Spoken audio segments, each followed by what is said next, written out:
the toll bridge, will I pay each time I go back and forth? Will I pay once? And how much do they have had to put some numbers to Sure. it to figure out the math? What are they looking at? Sure. We're looking at about $2 a way, for each headway. So Okay. you do pay both ways, both entering Caddo Parish or entering Bossier Parish.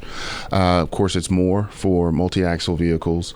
And of course, all of the public vehicles are free. So emergency personnel, school buses, city buses, those are not charged. If you look at the model on the Foley Beach Express, there are different discounts for AARP, for registered voters, for pass users. So we're still working through the logistics of that, but we are confident that the traffic load will dollar out for success of this project. One more thing with regard to that. The Foley Beach Express is manned. There are people there. Correct. Will this be a manned thing, or will this be a take a photo and send me a bill in the mail? We are weighing both options. Okay. It's a business decision that Mr. James will make as this project develops, but ultimately we want to provide some jobs, especially with the construction of this project as well as the operation of it. But ultimately, that is a decision that we'll make a little further down the line as this progresses. Would it be fair to say that your golden goose here, so to speak, is actually vehicles coming to and leaving the port, the the 18-wheelers, etc.? Sure. I mean, that's a major part of what we anticipate, is that we alleviate a lot of traffic stress and headways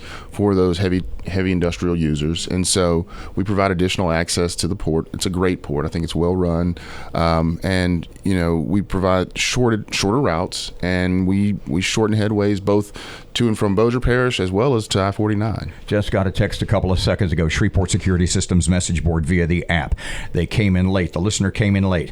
Walk me through the route again as I am traveling south. I come down 3132 to Fly Lucas. Yep. I take a left on Fly Lucas, go to Highway 1, just like I do now. No. We will construct roadway. You're going to extend 3132. Yeah. Correct. Behind a privately funded extension of 3132. And this was originally going to be publicly funded. I mean, they were going to extend 3132. Correct. That's what NLCOG is talking about. Right. And we've talked with NLCOG. Our route mirrors what they're proposing with a lot of exceptions. First off, and most importantly, is that we want to build a boulevard, 45-mile-an-hour boulevard behind, because we're considerate of what's going on with 12 Oaks, what's going on with Esplanade. We're very sensitive to the impact that this will have with the neighborhoods. And so we want to put in accommodations that reduce noise, any site pollution that's there. We want to be, we've met with the HOA board for 12 Oaks. We're continuing those discussions. That's where we are in this process right now, is getting that public input. But we're going to take it as a boulevard back around the backside of I guess that would be the east side of 12 Oaks, and take it into Highway 1. Highway 1, yeah. Correct. And then at that point, we'll improve Highway 1 and then bring you above grade and begin to rise. So you're talking about an forward. Extension of 3132 Correct. that for a number of reasons government has not been able to get done for more than a decade. Correct. And you're saying, well, we're not government. Right. We can make stuff happen. And that's a big part of the consideration Mr. James made is, look, they're trying to do this project. They don't have a good solution, but I do. And, the proposed project for 3132 ends at Highway 1.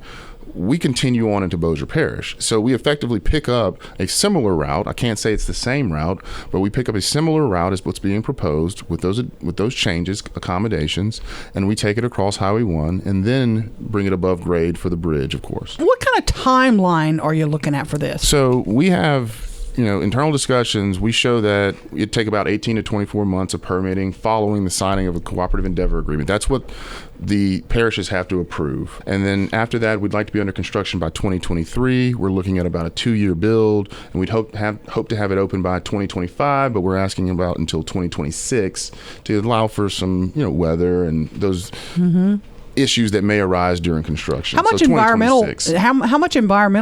many environmental issues are you expecting? Anything like barn swallows or things like that you need to worry about? Sure. So we've done some preliminary work on that. We're still confident that we can move forward with this project.